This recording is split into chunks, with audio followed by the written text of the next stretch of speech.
예, 신명기 세 번째 시간입니다. 지난 한 주 여러분 삶 속에서 하나님을 순종하는 마지막 보루로 또 안전장치로 혹은 재판장으로서의 역할을 잘 감당하셨는지 모르겠습니다.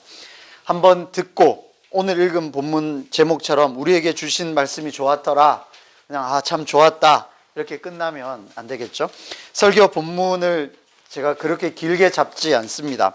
그 이유 중에 하나가 간단하게 한두 마디로 요약할 수 있도록, 다시 말해 여러분의 기억 용량에 맞추는 겁니다. 적당하게 한 이 정도면은 기억할 수 있지 않을까. 그래서 한 주 동안 두고 생각하시고 어떻게 적용하면 좋을까, 그렇게 매일매일 말씀을 묵상하셨으면 좋겠다라는 의미에서 이렇게 조금 짧게 이렇게 만듭니다. 그리고 우리가 하나님의 말씀을 어렵다 이렇게 생각하시는 분이 있는데, 물론 뭐 어려운 부분도 있겠습니다만 정말 어려운 부분은 이해하는 게 어려운 게 아니고 그것을 적용하는 게 어렵죠. 우리가 하나님 말씀 어렵다 그랬을 때 그대로 살아가는 게 어려운 겁니다. 저도 설교 준비하는 거 뭐 어렵다고 이야기하면 어렵다고 할 수도 있지만 그거보다 더 어려운 것은 제가 말한 대로 살아가는 겁니다. 말이야 누가 못합니까? 그죠? 우리가 흔한 표현을 말이야 누가 못합니까? 저희 집 가면 금송아지도 있습니다. 이런 말은 누가 못합니까? 그죠? 그렇다고 오늘 오후에 오셔서 뭐 금송아지 찾아보시고 그러실 필요는 없고 우리가 말을 하는 거 그리고 그대로 살아가는 거, 이것이 다르잖아요. 말의 향연으로 설교가 끝나서는 안 되고, 또 이 시간이 여러분의 감정을 자극하는 시간으로 가서도 안 되고, 혹은 여러분이 그냥 듣고 뿌듯하고 좋네 하면서 끝나서도 안 되는 시간일 줄로 압니다. 그래서 여러분이 듣고 가장 좋기는 여러분의 말로 한 마디 혹은 두 마디 정도로 정리하는 거죠. 제가 정리해 드리면 머릿속에 별로 오래 가지 않습니다. 여러분의 말로 정리를 해서 그것을 일주일 동안 혹은 몇 주 동안 머릿속에서 틈틈이 뭐 갑자기 지나가다가 길을 걷다가 운전을 하다가 뭐 설거지를 하다가 청소를 하다가 틈틈이 머릿속에서 꺼내서 여러분의 가슴으로 한번 담아 보시고, 또 여러분의 가슴에서 그것이 동의가 되면 여러분의 손과 발로 그것을 실천해 나가는 것, 그것이 우리에게 하나님이 말씀을 주시는 가장 큰 이유가 아닐까 생각합니다. 그래서 우리가 그냥 듣고 참 좋았다 그리고 말면 안 되고, 그리고 혹은 이것이 그냥 지적인 것으로 이렇게 공부하고 외우고 예습하고 복습하고 그냥 지적인 활동으로만 끝나도 안 될 겁니다. 가장 간단하게 제일 좋기로는 여러분의 말로 한 마디 혹은 두 마디 정도로 최선을 다해서 정리해 보시고, 그리고 혹은 이 모든 내용을 담을 필요도 없고요. 여기에서 오늘 나에게 주시는 말씀 이 한마디다. 그 한마디를 여러분이 잡아보시고, 그리고 그 한마디를 가지고 주중에 계속적으로 마음속으로 또 생각하시고 또 그것을 실천할 수 있도록 노력하는 것, 그것이 우리에게 가장 필요할 줄로 압니다. 그래서 오늘 여기에 있던 제목처럼 우리에게 주시는 땅이 좋더라 혹은 우리에게 주신 말씀이 좋더라 이러면서 그냥 넘어가지 않는 저희들 한 사람 한 사람이 되기를 주님의 이름으로 축원합니다. 우리 함께 말씀 보겠습니다. 19절입니다. 19절에 보시면 호렙산이라고 되어 있습니다. 호렙산. 근데 이것은 신명기에 주로 호렙산이라고 나오고 시내산이라고 부릅니다. 같은 곳입니다. 호렙산, 시내산. 이동 경로가 호렙산을 중심으로 이렇게 계속 기술되고 있다는 것은 호렙산 혹은 시내산, 거기에서 하나님이 말씀을 주셨었잖아요. 십계명을 주셨던 그 장소가 지리적으로 중심되다, 그러니까 이동 경로에서 가장 중심되었던 곳은 아님에도 불구하고 이들에게, 특히 신명기 자체가 하나님의 말씀을 가지고 우리가 다시 곱씹고 하는 것이기 때문에 그 자리를 중심으로 두고 지리적인 것을 이야기하고 있는 거죠. 그래서 지난 시간에 재판장을 세웠던 장면이 출애굽기 18장에 있었습니다. 뭐 이런 것까지는 기억 안 하셔도 좋고요. 18장에 출애굽기 18장에 재판장을 세웠었고, 그럼 우리 한번 같이 가봅시다. 18장을 한번 볼까요? 출애굽기 18장을 보시면 재판장을 세우는 장면이 나옵니다.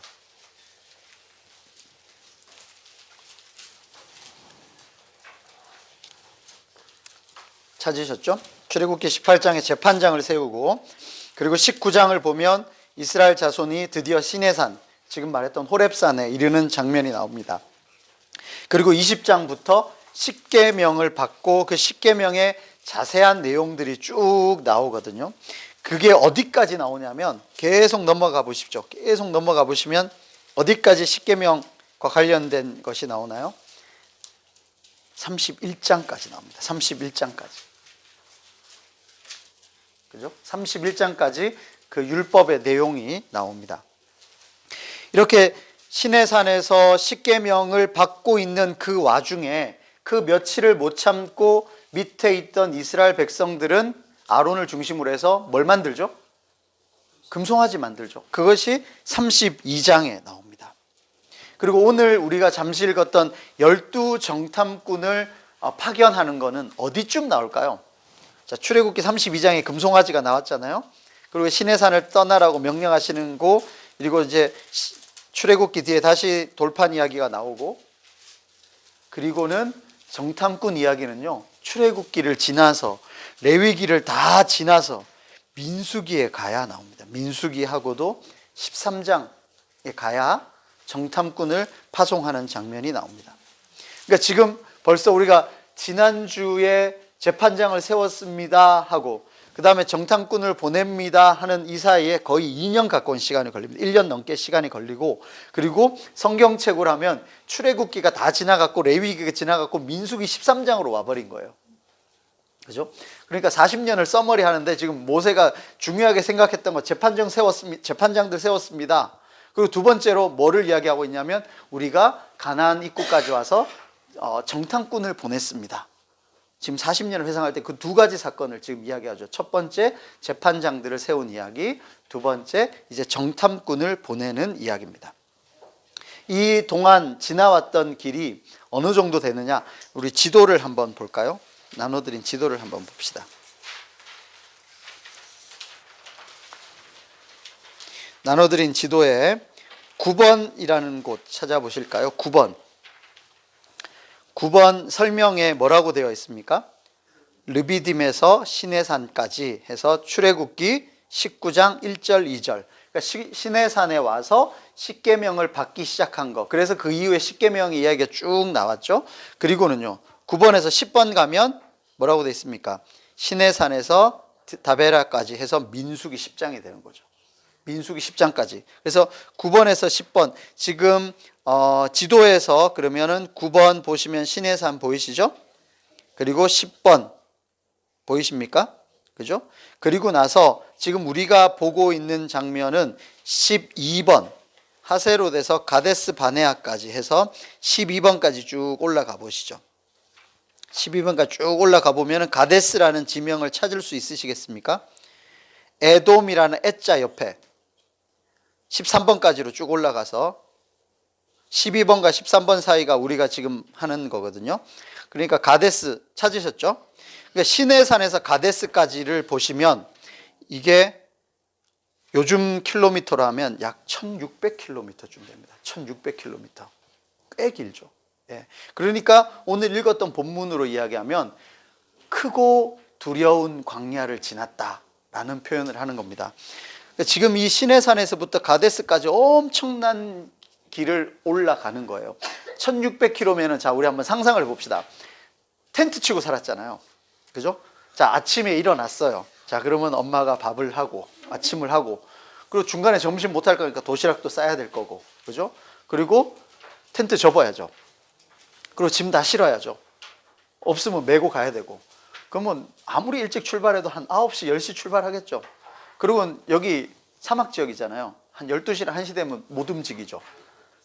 그늘에 가서 쉬어야 돼요. 그럼 한 2시간에서 3시간 걷거든요. 그것도 이런 포장된 도로가 아니라 뭐 푹푹 꺼지는 데도 있을 수도 있고 이러면은 1시간에 1km, 많으면 1.5km, 2km씩 이렇게 못 걸어. 또 애들도 데리고 가야 되고 가축 끌고 가야 되고, 그러고 나서 점심때 앉아서 뭐 먹고 또 그늘에서 쉬다가 해 좀 기울어지면 그때 출발하잖아요. 그래서 또 많이 가면 한 3시간에서 4시간 갈 겁니다. 그래서 어제 한번 곰곰이 생각해 봤는데 아무리 가도 5km 이상 가겠습니까? 그죠?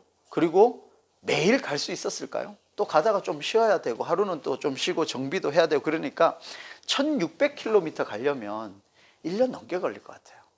그것도 강행군입니다. 그 정도 가려면 텐트 뽑았다 풀었다 뽑았다 풀었다 계속하면서 1년간 혹은 1년 넘게 이 시내산에서부터 가데스라는 곳까지 올라가는 겁니다. 그리고 거기에 보면은 이제 12정탐꾼의 돌아옴 뭐 이렇게 지도에 적혀 있는 부분 보이시죠? 다시 말해 이 가데스라는 곳에서 12정탐꾼을 위쪽으로 올려 보내는 겁니다. 사해라는 것 적혀 있죠?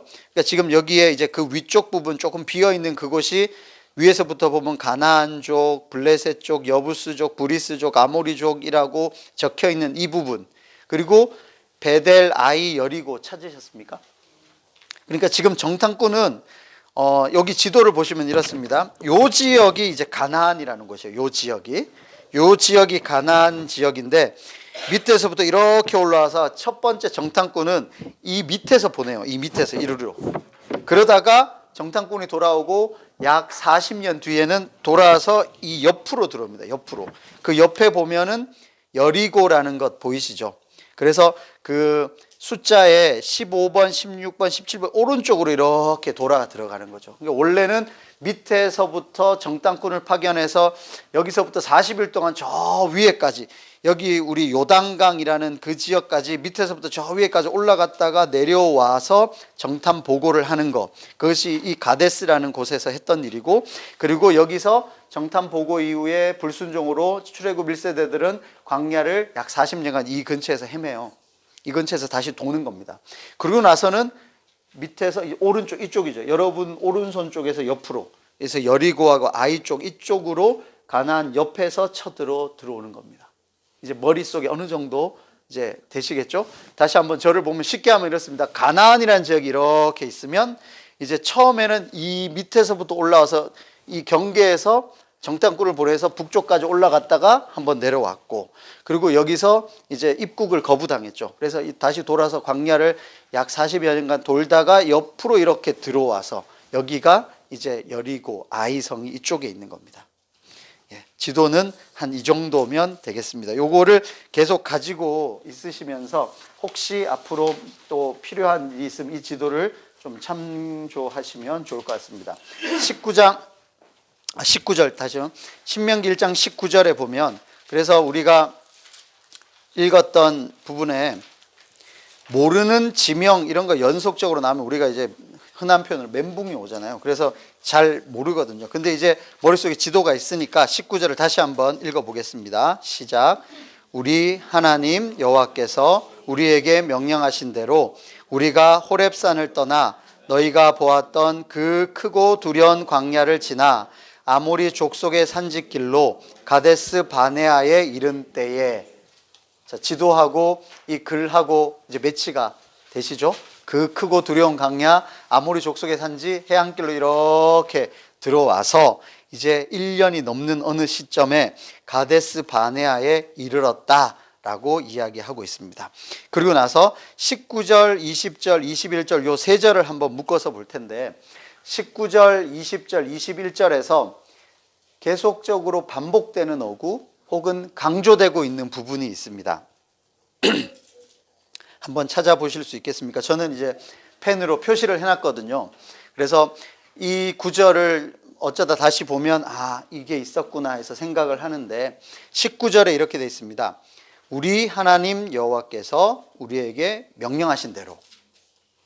근데 20절에는 우리 하나님 여호와께서 우리에게 주신, 21절에 너희의 하나님 여호와께서, 또 조금 밑에 너희 조상의 하나님 여호와께서, 계속적으로 반복되고 있죠. 우리 하나님 여호와께서, 우리 하나님 여호와께서, 너희 하나님 여호와께서, 혹은 너희 조상의 하나님 여호와께서. 그리고 조금 더 길게로 보자면 하나님께서 우리에게 명령하신 대로, 혹은 하나님께서 우리에게 주신 대로, 혹은 하나님께서 우리에게 이르신 대로, 결국 우리는 뭘 해야 되냐면 순종해 왔다, 혹은 순종해야 한다라는 구도가 되겠습니다. 이것은 쉽게 말하면 이제 신학적으로 이야기하면 하나님이 약속하셨고 그 일을 이루시고 그리고 우리는 믿음으로 그것에 반응하는 것, 이렇게 신학적으로 이야기할 수 있겠고, 아니면 좀 더 쉽게 말하면 하나님이 차려 놓으셨고 우리는 그것을 누리는 겁니다. 우리의 신앙생활은 하나님이 먼저 우리에게 모든 것을 준비해 주신 것이고 우리는 그것을 받아 누리는 겁니다. 근데 그 받아 누릴 때 필요한 것이 뭐냐면 믿음인 거죠. 하나님이 우리에게 주실 것이다, 하나님이 이것을 우리에게 거저 주셨다라는 것을 믿음으로 받았을 때 그것을 누릴 수 있는 겁니다. 그리고 또 여기에서 중요한 것은 하나님께서 우리 조상, 너희 조상 하나님 여호와께서라는 것을 반복하는 이유는, 지금 가나안이라는 곳은 그냥 쭉 가다가 여기 괜찮네 한번 살아볼까 하면서 우연히 들린 곳, 아니면은 며칠 동안 준비해서 한 것이 아니라 벌써 최소한 400에서 500년 전부터 하나님 여호와께서, 너희 조상의 하나님 여호와께서 준비하셨던 혹은 계획하셨던 곳이다 라는 것을 이야기해 주고 있는 겁니다.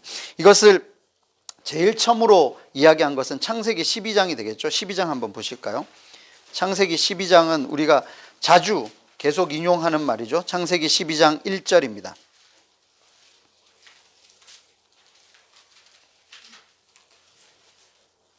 창세기 12장 1절에 같이 읽읍시다. 시작. 여호와께서 아브라함에게 이르시되 너는 너의 고향과 친척과 아버지의 집을 떠나 내가 내게 보여줄 땅으로 가라. 자, 여기에서는 내가 내게 보여줄 땅이라고만 되어 있습니다. 어딘지도 모르겠고 규모가 얼마나 되는지도 모르겠고, 그 다음에 우리 흔한 표현을 하면 구두 계약이에요. 지금 내가 너한테 주겠다, 구두 계약으로 끝난 거예요. 근데 이것이 15장으로 가보실까요? 15장에 가면 15장 1절 위에 어떤 책들은 그렇게 되어 있을 겁니다. 여호와께서 아브람과 언약을 세우시다. 그죠? 그러면서 15장에 나오는 것이 이제 재물을 잡아가지고 양쪽으로 갈라가지고 그 안에 불을 놓고, 이 장면이 우리로 이야기하면 서로 도장 찍는 거예요. 도장 찍는 것도 우리 좀 중요한 문서는 2장 이렇게 붙여놓고 중간에 도장 찍죠. 그래서 이 사람 하나 가지고 이 사람 하나 가지고, 그것이 옛날에는 이렇게 재물을 둘로 사이 갈라서 그 사이를 지나가게 합니다. 그랬던 곳도 있고, 아니면은 뭐 헤어질 때 어떤 거를 이렇게 부러뜨려 가지고 이렇게 하나씩 가져가는 것처럼, 이거는 요즘으로 이야기하면 공문서로 계약을 하는 겁니다. 이제 구체적으로 문서 계약을 하는 거죠. 12장에는 구두 계약으로 내가 너에게 보여줄 땅으로 가라 했고, 15장에는 이제 정식으로 계약서를 쓰는 겁니다. 하나님과 아브라함 사이에서. 그리고 나서 그것이 16절에 보시면, 16절에 내 자손은 4대 만에 이 땅으로 돌아올 거다.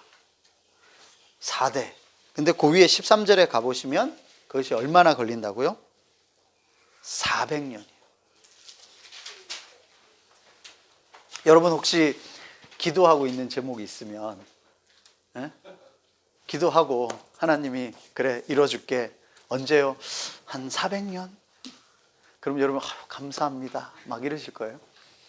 400년 감이 안 잡히십니까? 2019년 빼기 400 하면은 1619년 맞습니까? 1619년. 임진왜란이 몇 년이죠? 1592년. 병자호란이 1636년. 그러니까 임진왜란과 병자호란 사이, 우리 목사님 계시는데 광해군 때 아닙니까? 그때 광해군 때. 만약에 우리 조상 중에 광해군 때 어떤 사람이 뭐 누구에게 빌었는지 모르지 뭐 어떻게 그래 해서 약속을 받았던 게 이제 이루어진다고 생각해 보세요. 혹은 여러분이 기도한 내용이 2419년 여러분의 후손에게 이루어진다고 생각해 보십시오. 그리고 혹시 그래 그걸 믿는다 칩시다. 그럼 400년 동안 우리 가문에서 대대로 이런 약속이 있었다, 이런 약속이 있었다라고 계속 전해주지 않는 한 그게 있었는지 없었는지, 그 뭐 정말 호랑이 담배 먹던 시절에 전설로만 내려오는 이야기가 돼버리는 거죠. 그러니까 지금 400년이라는 이 시간은 우리가 지금 결론을 알고 있으니까 그런 건데, 그 400년을 흘러가고 거기다가 그 자리에 계속 사는 것도 아니고 남의 나라 가가지고 객으로 혹은 나중에 노예로 살았던 이스라엘 백성들이잖아요. 그럼 이스라엘 백성들에게 이 약속의 땅은 있는지 없는지도 잘 모르겠고, 그리고 그 약속이 누구는 기억하고 누구는 기억 못하고, 그 정도의 수준인 겁니다. 지금 우리는 와, 약속의 땅 가나안, 어떻게 그 사람들은 하나님의 그 약속을 저버릴 수 있을까 이런 생각을 하는데, 그건 결론 다 아는 거고, 드라마로 보면 결론 알고 앞에서 보는 거고요. 이 400년은 어마어마한 시간인 겁니다. 거기에다가 약속의 경계가 이제 처음으로 나오는 겁니다. 18절에서 그 뒤를 보시면, 내가 이 땅을 애굽 강에서부터 그 큰 강 유브라데까지 내 자손에게 준다 해서 경계가 이제 구체적으로 나옵니다. 애굽 강에서부터 유브라데까지. 그게 이제 우리가 좀 봤던 부분이고, 거기에 살고 있는 사람들이 겐 족속, 그니스 족속, 감몬 족속, 헷 족속, 브리스 족속, 르바 족속, 아모리 족속, 가나안 족속, 기르가스 족속, 여부스 족속이라는 사람들이 살고 있는 땅이다라는 것을 이야기해 주고 있습니다.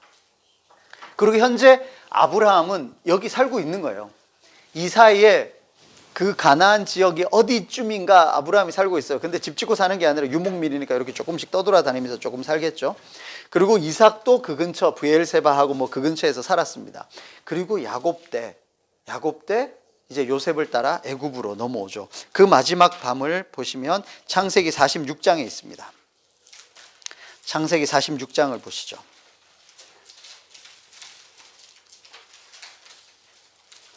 창세기 46장 3절, 4절.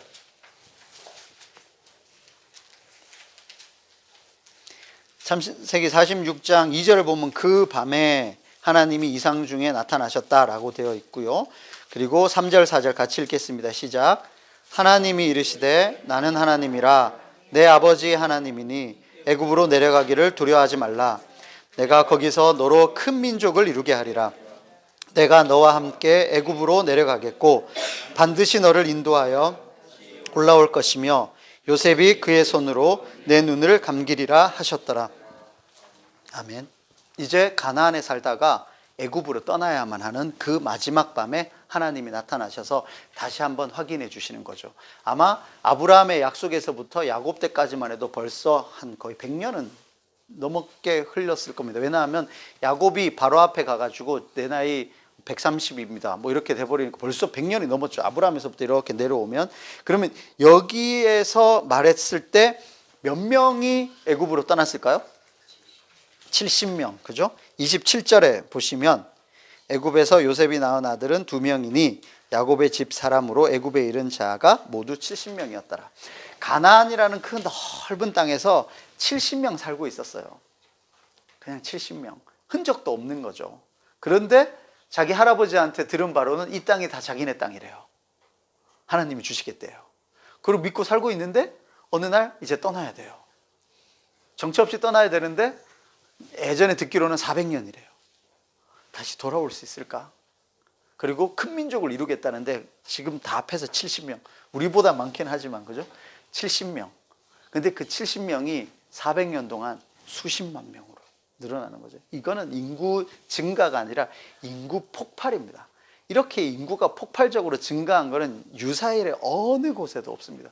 그러니까 너무 많이 태어나니까 오죽하면 죽여야겠다고 생각했을 정도이겠습니까? 그래서 인구가 그렇게 증가하는 것을 나중에 알게 되겠죠.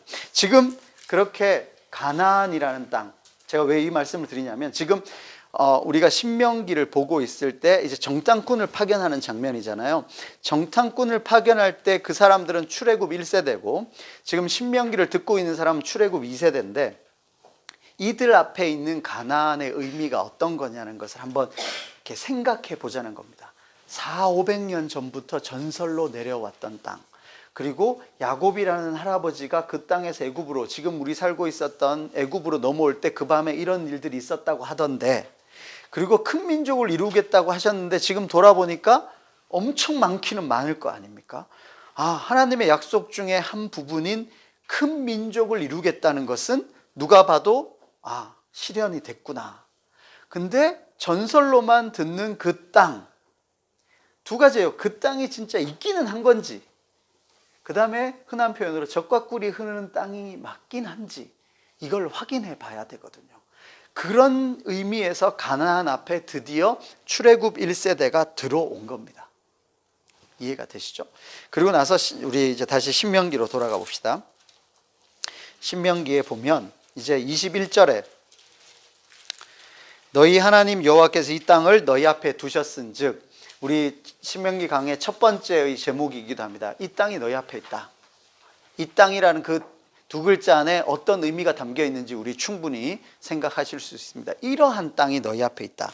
그리고 너희 조상의 하나님 여호와께서 이르신 대로 이제는 뭐 하냐면 올라가서 차지해라. 그리고 두려워하지 마라. 주저하지 마라. 이렇게 이야기합니다. 너희 조상의 하나님 여호와께서 지금 여기까지 오게 하는 이 큰 프로젝트, 그죠? 수백 년간 주도적으로 계획하시고 성취하시는 이 프로젝트의 일부는 아마 큰 민족 만들기였겠죠. 그죠? 70명이었는데 혹은 아브라함으로 처음 시작하면 아브라함에서 이삭으로 한 명 내려왔고 이것에서부터 하늘의 별처럼 많은 수많은 민족 만들기 약 400여 년에 걸쳐서 일단 일부가 진행이 됐습니다. 그 다음 2부는 뭐냐면 출애굽하는 프로젝트죠. 노예에서 자유인으로 만드는 출애굽 프로젝트는 또 진행이 돼서 아마 홍해를 건너므로써 바로와의 그 관계가 완전히 이제 바로의 손아귀에서부터 벗어났죠. 2부는 출애굽 프로젝트가 성공적으로 진행이 됐습니다. 3부는 아마 광야 횡단 프로젝트라고 할까요? 그 크고 두려운 광야를 이 수십만 명이 먹을 거 없이 물 없이 어떻게 그 광야를 지나왔을까? 나중에 표현으로 보면은 신발이 헤어지지도 않고 옷이 헤어지지도 않고 우리 발이 부르트지지 않을 만큼 그렇게 보호하심으로 이 크고 두려운 광야를 지나온 거. 이것도 어마어마한 일이죠. 그러고 나서 이제 4부가 진행이 될 겁니다. 이제 가나안 입성, 가나안 들어가는 프로젝트 앞에 서 있는 거죠. 그렇다면 1부, 2부, 3부가 제대로 진행된 것을 미루어 보아 이 가나안 입성 프로젝트도 하나님이 성공적으로 혹은 주도적으로 잘 진행하실 것이다라고 믿는 것, 이것이 믿음인 거고, 앞에 거 그래 오케이 두 번째 거도 감사하고 좋았고 세 번째 거도 좋았지만 가나안 앞에 딱 가니까 와 될까? 앞에 하나님이 수백 년간 주도적으로 계획하시고 또 성취하셨던 것 그거 다 잊어버리고 다시 눈앞에 있는 거 보면서 이번에는 쉽지 않을 것 같은데 라고 두려워하고 주저하게 된다는 거죠. 그래서 두려워하지 말라, 주저하지 말라라고 이야기하고 있는 겁니다. 그때 이스라엘 백성들이 두려워하고 주저했던 것은 쉽게 말해 그거죠. 정말 저 사람들 이길 수 있을까? 빈 땅이면 모르겠는데 저 사람들 다 내쫓을 수 있을까? 좀 더 쉽게 이야기하면 저 가나안 백성들하고 싸워서 이길 수 있을까? 이게 두려움의 대상이었습니다. 근데 하나님은 정작 이스라엘 백성들을 군사훈련 시키신 장면이 별로 없어요. 그죠? 전쟁할 때 뭐 해라 이게 구체적으로 별로 나오지 않습니다. 그리고는 어떤 훈련을 자주 시키셨냐 하면 들어가서 살 때 너네 들어가면은 이렇게 살아야 돼, 이렇게 살아야 돼, 이렇게 살아야 돼. 그 이제 조금 나쁘게 표현하면 이런 겁니다. 김칫국부터 마시는 거죠. 일단은 저 사람들 다 이기고 평안을 얻은 뒤에 그 다음에 생각해도 늦지 않다라고 표현할 수 있는데 하나님은 가나안 백성들 내쫓는 부분에 있어서는 아무런 큰 준비나 관심이 별로 없으세요. 그건 이미 이루어진 것 같고 들어가서 어떻게 살 거냐. 그래서 진정 하나님이 원하신 싸움은 가나안 백성들과의 싸움이 아니라 그 땅에 가서 가나안 백성들처럼 살지 않는 싸움이에요. 그들과 다르게 살아가는 싸움. 우리로 이야기하면 우리가 하나님이 주신 율례와 법도와 또 세상이 말하는 것이 상충될 때가 많아요. 그리고 하나님의 말씀대로 살아가면 도태될 것만 같고 그리고 손해볼 것 같고 아니면 이용만 당하고 끝날 것 같고 그래서 하나님 말씀 지키기가 여기로 표현하면 두렵고 주저가 돼요. 근데 하나님은 그때 이스라엘 백성들에게 말씀하시듯이 지금 우리에게도 똑같이 말씀하십니다. 두려워하지 말고 주저하지 마라. 너네가 싸워야 될 싸움은 세상 사람들 싸워서 이기는 게 아니라 그들과 다르게 살아가는 방법 혹은 그들과 다르게 살아가기 위해서 몸부림치는 싸움. 우리가 싸워야 될 싸움은 바로 이 싸움이죠. 근데 우리는 너무 쉽게 이 출애굽 1세대들 혹은 출애굽 2세대들이 염려했던 것과 똑같은 염려를 하는 거죠. 가난한 사람 이기는 거, 세상 사람들 이기는 거, 내가 1등해서 뭘 하기, 하나님한테 영광 돌리는 방법은 내가 뭘 더 크게 하고 더 높게 올라가야 하나님께 영광이 된다고 생각해요. 1등해야 하나님께 영광이 돌아간다고 생각한단 말이에요. 그게 아니에요. 가나안 백성 혹은 세상 사람들과 다르게 살아감으로써 5등이 됐건 10등이 됐건 20등이 됐건 그게 중요하지 않고 어떻게 살아가느냐, 어떤 새로운 방식대로 살아가느냐. 왜냐하면 그것이 진정한 인간다운 삶의 방식이라는 거죠. 우리의 이야기로 또 가져보자면 구원에 관한 문제도 똑같습니다. 구원을 받기 위해서, 제가 영어로도 좀 써놨는데 to be a Christian, 하나님의 백성이 되기 위해서는 우리의 노력이 필요했습니까? 아니었습니까? 우리의 노력이 필요가 없었어요. 근데 구원받은 백성으로서 살아가는 이때, 혹은 as a Christian으로 되죠. 우리가 지금부터 구원받은 백성으로 살아갈 때 이제 여기에 우리가 해야 할 일이 있는 겁니다. 가나안으로 이야기하면 가나안에 입성해 들어가는 것은 하나님이 주도적으로 하시겠다는 거예요. 물론 여리고를 무너뜨리고 아이성도 하고 뭐 여러 가지 할 때 칼과 창이 필요했겠습니다만은 여리고성 무너뜨릴 때 어떻게 7바퀴 돌고 무너뜨리잖아요. 성이라는 게 7바퀴 돌아서 무너질 거면 성을 왜 쌓습니까? 그거는 있을 수 없는 일이거든요. 그리고 이제 나중에 우리가 혹시 여호수아를 보게 된다면 여호수아에서 여리고성 아이성 전투는 되게 자세하게 했지만 뒤에 전투 정복 과정이 정말 간략하게 나옵니다. 어디 했습니다. 어디 했습니다. 그냥 그게 다예요. 그것은 마치 그냥 경계선 표시하는 정도밖에 없습니다. 여호수아 안에 정복 전쟁을 앞에 여리고 아이가 자세하게 나오고 뒤에는 안 나오는 제일 큰 이유가 뭐냐면 정복 과정, 그것이 중요하지 않다는 겁니다. 그 이후의 삶이 중요하다는 거예요. 지금 우리도 마찬가지예요. 그리스도인이 되기 위한 과정, 거기에 뭔가 힘을 쏟아야만 할 것 같고, 그리고 우리의 모든 노력이 이러다가 뭐 안 되면 어떡할까, 막 학교 당락과 같은 그런 것으로 생각하는데 그 부분은 접어놓고요. 그리스도인이 되는 것은 접어놓고요. 가나안 정복 전쟁은 접어놓고요. 그 이후 가나안 백성들처럼 살아가지 않는 싸움, 정말 그리스도인답게 살아가는 싸움, 세상 사람들과 다르게 하나님의 말씀대로 살아가는 싸움을 우리가 해야 된다는 겁니다. 우리의 집중은 여기 있어야 되는 거죠. 근데 출애굽 1세대들은 그 가나안 정복 전쟁, 거기에 눈이 팔려서 그게 두려웠고 거기에서 주저하는 바람에 결국은 가나안 입국을 거부당했잖아요. 지금 우리에게 마찬가지의 이야기가 될 겁니다. 우리는 어디에 집중합니까? 우리의 싸움은 어디에 있습니까?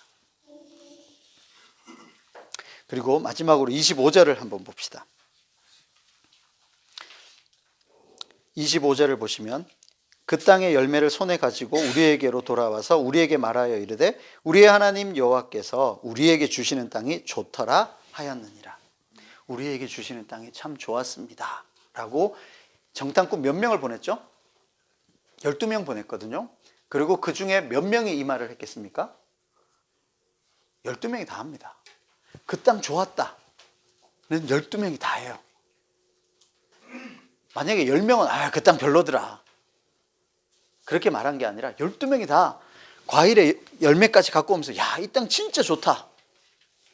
근데 10명은 그 뒤에 붙이는 거죠. 그런데 하면서 이제 뒤에 나와요. 그건 이제 우리 다음 주에 할 건데 일단 여기까지만 봅시다. 정탐 보고의 내용은 모두가 동일하게 좋았다라고 이야기합니다. 그러면 이것은 두 가지로 짚고 넘어가야 될 사실이 있습니다. 하나는 아까도 말했지만 정말 하나님이 말씀하신 대로 그 땅이 있더라. 그 땅이 존재한다. 약속대로 땅이 존재한다. 땅이 얼마나 좋으냐 나쁘냐 둘째치고 그 땅이 존재하더라 라고 이야기하는 겁니다. 가나안 땅 혹은 안식의 땅, 약속의 땅이 존재한다는 거예요. 왜 이게 중요하냐면 우리가 하나님 믿고 나서 구원받고 평화와 안식을 누리고 이것이 죽고 나서 저 뒤에 있는 거, 혹은 우리의 삶 속에서 그냥 추상적으로만 우리 머릿속에만 붕붕 떠다니는 이야기가 아니라 하나님이 주시는 기쁨과 평화는 구체적으로 현실적으로 이 땅에 분명하게 존재합니다. 완전하냐 완전하지 않느냐, 불완전하다 혹은 간헐적이다의 문제겠지만 이것이 그냥 머릿속에만, 우리의 현실은 엉망진창인데 우리의 마음속에만 평안이 있고 이게 아닙니다. 우리가 풍부에 처할 줄도 알고 비천에 처할 줄도 아는 일체의 비결을 배움으로써 그 모든 것들을 우리가 누릴 수 있게 되는 거죠. 무슨 뜻이냐면 부자여야만 행복하고 가난하면 안 행복하다. 그러면 이 상황만 계속 바꿔야지만 하나님의 약속이 이루어지는 거거든요. 그렇죠? 좋은 집에 살아야만 행복하고 좋은 차를 타야만 안전하고 이게 아니라 어떠한 상황이어도 우리는 평화와 만족을 누릴 수 있는 그 일체의 비결을 배울 수 있고 그것은 우리에게 현실적으로 혹은 구체적으로 이 땅에서 분명하게 나타날 수 있는 거거든요. 그것을 우리가 배워야 되는 거죠. 그것이 그리스도인답게 살아가는 겁니다.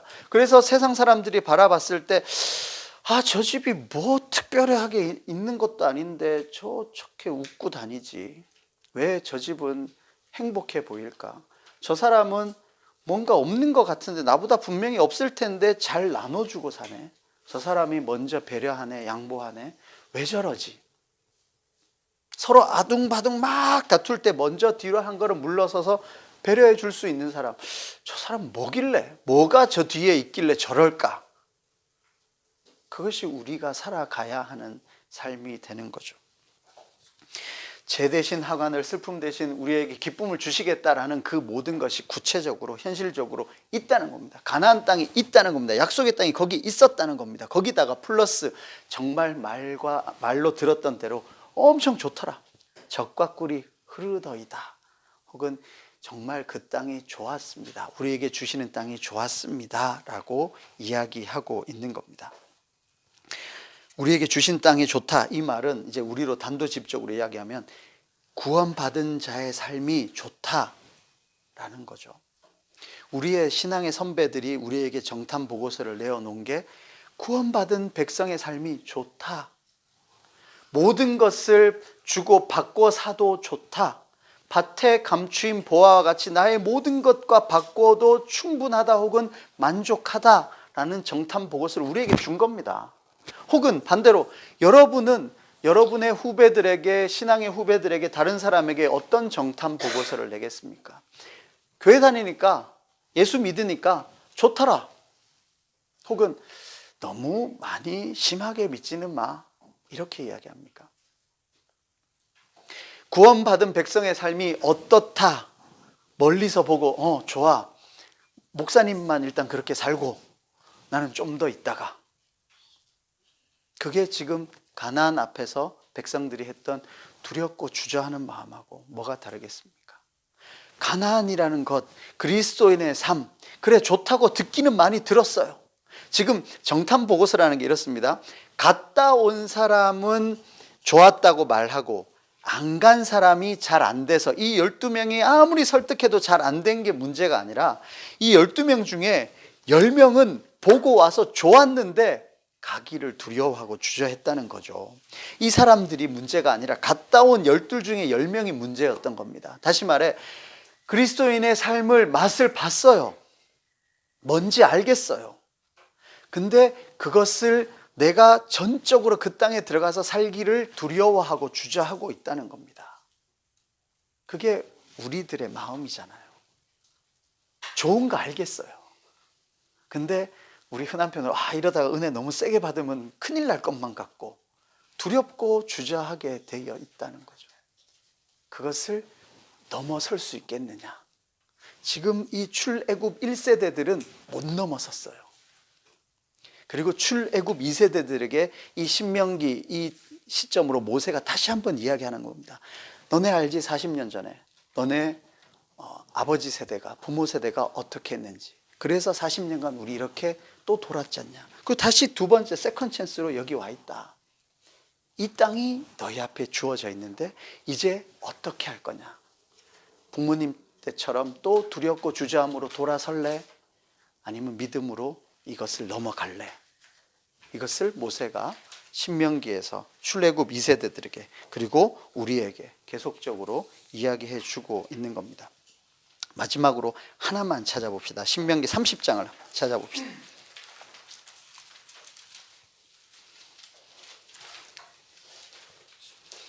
신명기 30장 11절부터 16절까지인데요. 우리 천천히 한번 읽어봅시다. 신명기 30장 11절부터 16절까지입니다. 같이 읽겠습니다. 시작. 내가 오늘 내게 명령한 이 명령은 내게 어려운 것도 아니요 먼 것도 아니라 하늘에 있는 것이 아니니 네가 이르기를 누가 우리를 위하여 하늘에 올라가 그의 명령을 우리에게로 가지고 와서 우리에게 들려 행하게 하랴 할 것이 아니요 이것이 바다 밖에 있는 것이 아니니 내가 이르기를 누가 우리를 위하여 바다를 건너가서 그의 명령을 우리에게로 가지고 와서 우리에게 들려 행하게 하랴 할 것도 아니라 오직 그 말씀이 내게 매우 가까워서 내 입에 있으며 내 마음에 있은즉 내가 이를 행할 수 있느니라. 보라, 내가 오늘 생명과 복과 사망과 화를 내 앞에 두었나니 곧 내가 오늘 내게 명령하여 내 하나님 여호와를 사랑하고 그 모든 길로 행하며 그의 명령과 규례와 법도를 지키라 하는 것이라. 그리하면 내가 생존하며 번성할 것이요 또 내 하나님 여호와께서 내가 가서 차지할 땅에서 내게 복을 주실 것임이니라. 아멘. 그냥 쉽게 표현하면 이렇습니다. 내가 뭐 하늘에 가서 별을 따오랐냐, 바다 가서 뭘 잡아오랬냐, 이거 하기는 정말 어렵다, 이런 게 아니라는 거죠. 저는 이제 이 이야기 나올 때마다 똑같은 예가 이렇습니다. 우리 중에 트리플 악셀을 뛰어넘을 수 있는 사람이 누가 있겠습니까? 혹은 마라톤 2시간 반 안에 뛰어 들어올 수 있는 사람이 누가 있겠습니까? 하나님 말씀 지키고 사는 건 그런 게 아니라는 거예요. 우리 앞에 쉽게 놓여져 있습니다. 서두에도 말씀드렸지만 하나님 말씀 이해하는 게 어려운 게 아니에요. 그대로 살아가는 게 힘든 거죠. 그러니까 오죽하면 그 싸움이라고 하겠습니까? 그거는 싸워야 되는 겁니다. 그렇게 살아가려고 노력하고 그래서 여기에서 이야기하면 14절에 그 말씀이 내게 매우 가까워서 네 입에 있다. 그리고 네 마음에 있다. 그러니까 네가 이를 행할 수 있다. 그래서 아까 말씀드렸죠. 우리가 오늘 들었습니다. 머리 안에 한두 마디로 일단 정리를 합니다. 그리고 나서 그것을 내 마음으로 동의가 될 수 있도록, 그래서 인격적으로 반응해서 순종할 수 있도록, 그런 뒤에 우리의 손과 발로 내려와서 이것을 행하는 싸움, 이것이 가나안을 누리는 겁니다. 말씀을 정리하도록 하겠습니다. 출애굽 2세대들은 지금 다시 이 자리에서 모세에게 듣고 있습니다. 자기 부모들이, 출애굽 1세대들이 그 땅 정탐을 갔다 온 뒤에 어떻게 행했는지를 서로가 다 알고 있습니다. 하나님이 수백 년 전부터 계획하시고 준비하셨고, 그리고 그 많은 부분들을 이루어 오셨던 것을 자기들이 다 몸소 체험했고, 이제 들어가서 차지하라 라고 했는데 그것을 두려워하고 주저하고 있는 겁니다. 그리고 다시 한번 이들에게 선택의 기회가 왔습니다. 믿음으로 들어갈 것인지, 혹은 두렵고 주저함으로 거기서 멈춰 설 것인지. 우리 또한 마찬가지입니다. 그리스도인으로서 구원받은 자의 백성의 삶이 어떠한 것인지 우리 많이 들었습니다. 근데 그게 정말 구체적으로 현실적으로 가능할까? 예, 가나안은 현실적으로 있었습니다. 그리고 젖과 꿀이 흐르는 좋은 땅이라고 정탐 보고가 계속적으로 있었습니다. 우리에게도 구원받은 자의 삶이 어떠한 것인지 정탐 보고가 너무너무 많습니다. 그리고 또한 우리가 정탐 보고를 내놔야 될 겁니다. 이러이러한 삶은 어떻다. 아니, 정탐 보고에서 끝나는 게 아니라 우리가 그 안에 들어가서 살면서 그 삶을 보여줘야 할 겁니다. 여러분은 어떻게 살아가시겠습니까? 두려워하며 주저하며 멈춰서겠습니까? 혹은 우리에게 주시는 땅이 좋더이다, 이 말씀 믿고 믿음으로 그 강을 건너 들어가시겠습니까? 우리 양인교회 식구들 한 사람 한 사람이 이것을 듣고 마음으로 동의하여 손과 발로 행해서 이 가나안을 누리시는 한 영혼 한 영혼 되시기를 주님의 이름으로 축원합니다. 우리 함께 주신 말씀 기억하면서 찬양을 하실 텐데요. 찬송가 438장입니다. 438장 가사를 한번 먼저 봅시다. 438장 내 영혼이 은총 입어 중한 재짐을 벗고 보니까 슬픔 많은 이 세상도 천국으로 화합니다. 이것은 그냥 착각에 빠진다는 게 아니라 정말 천국으로 우리에게 다가온다는 거죠. 그리고 2절에 주의 얼굴 뵙기 전에 멀리 뵈던 하늘나라가 내 마음속에 이루어지고 날로 날로 가깝다고 우리 신앙의 선배가 이런 정탄복으로 혹은 자기의 삶의 고백을 우리에게 들려주는 거죠. 높은 산이 거친 들이 초막이나 궁궐이나 내 주 예수 모신 곳이 그 어디나 하늘나라가 되는 일체의 비결을 이 사람은 습득을 한 겁니다.